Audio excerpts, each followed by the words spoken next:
Hola, esperando que estén todos bien. Les doy la bienvenida a todos y todas a esta ayudantía 3 denominada test de hipótesis.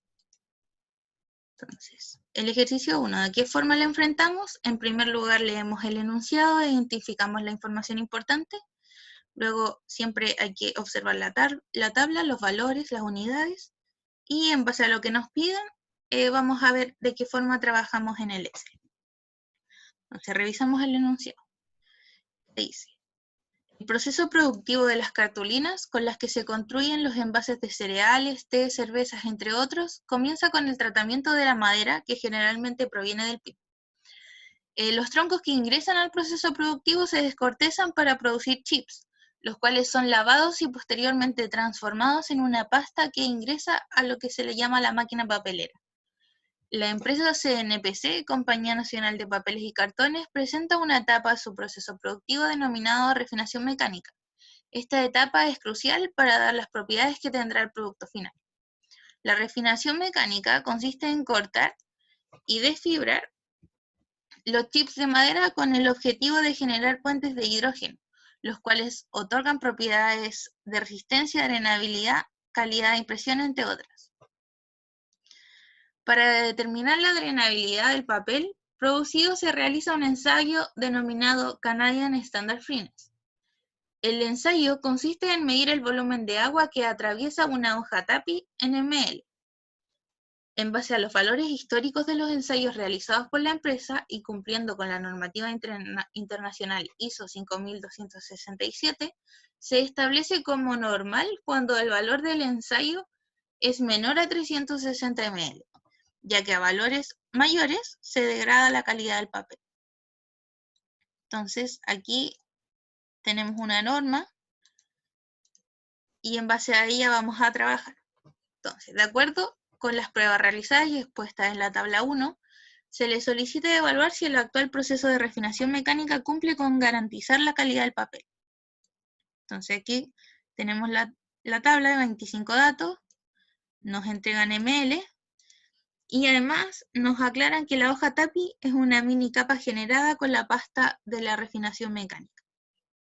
Entonces, las imágenes podemos ver aquí un rollo de cartulina listo para ser embalado, ya está el proceso terminado ahí, y el equipo en donde se realiza el ensayo. Entonces, básicamente, aquí va la hoja TAPI, esto se llena de agua, y aquí se abre como una puertita, y cae el agua, y el agua que atraviesa se mide con esta probeta en los ml. Entonces, en este caso nosotros vamos a medir la cantidad de agua que atraviesa esta hoja TAPI. Tenemos que considerar que debe ser menor a 360 ml porque recordamos que la refinación mecánica, al generar más puentes de hidrógeno, si es una buena refinación, me va a permitir menos drenabilidad, porque va a haber una mayor fuerza de enlace. Entonces, si va a ser mejor la refinación, ¿cuándo? Cuando mi valor de ml sea menor, es decir, paso menos agua por esta hoja TAPI. Entonces vamos a copiar los datos en el Excel, aquí ya lo tenía listo, y calculamos los estadígrafos.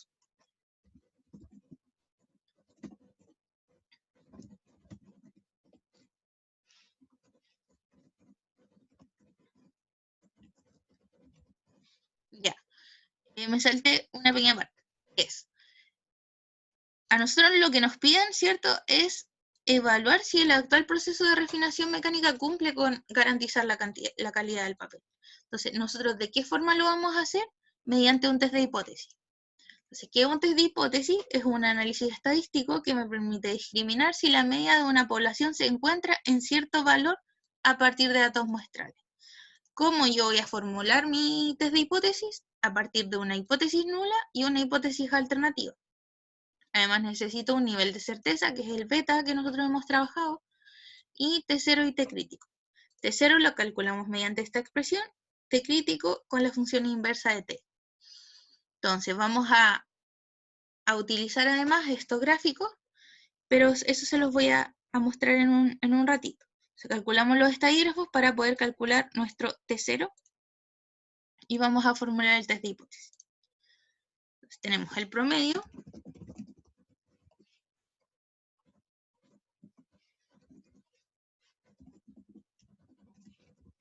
desviación estándar muestral,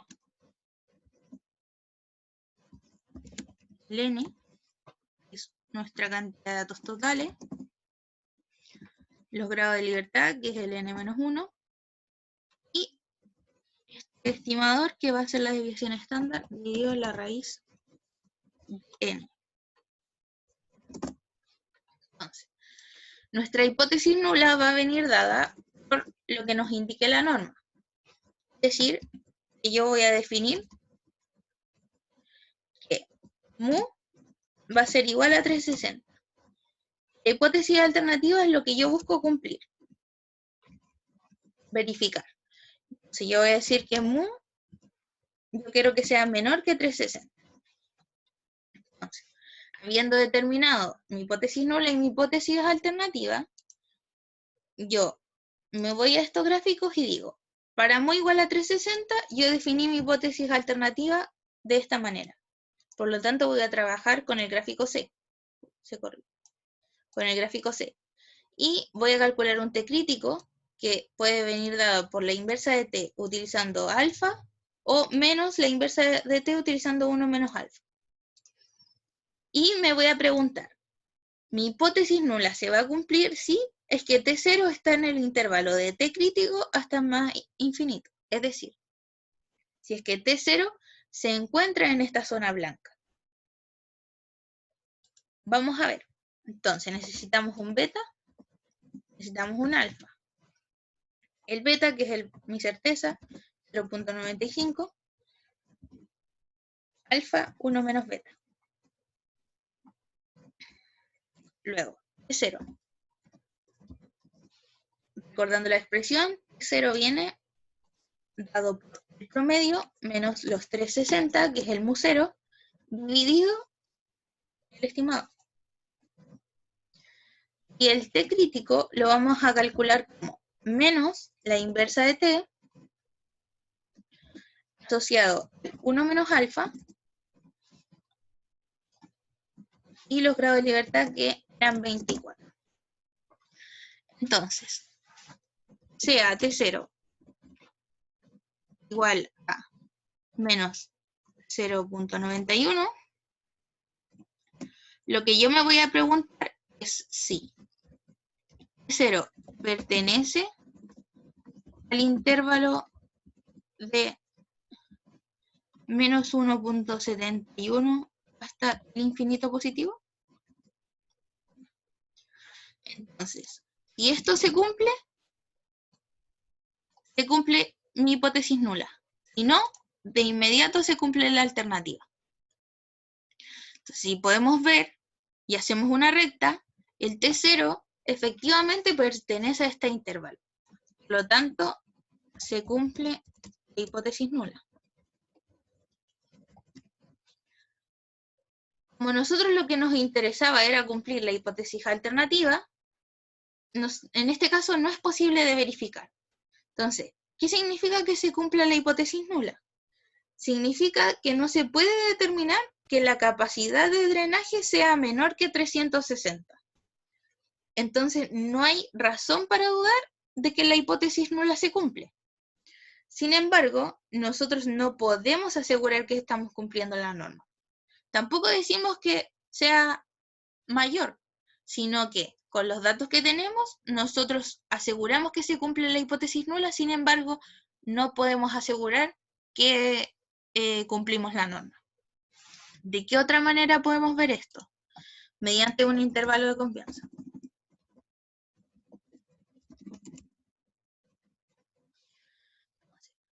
Esto utilizamos lo que habíamos aplicado anteriormente, donde en este caso queremos verificar si es que mu es menor que una cota superior. Una cota superior que viene dado por el promedio más el t por el s, donde en este caso, como queremos calcular una cota superior, va a ser la inversa de t de 1 menos alfa los grados de libertad, que no han cambiado. Entonces, calculamos la cota superior, el promedio, más el T por el S,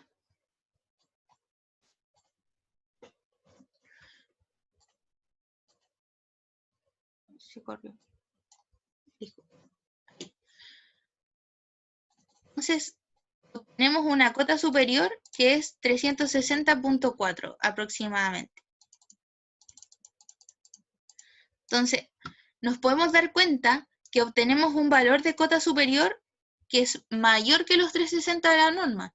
Entonces, de estos dos métodos, obtenemos la misma conclusión, que es básicamente que nosotros, dado que mu es mayor, la cota superior es mayor al límite de la norma, no podemos asegurar que la norma se está cumpliendo.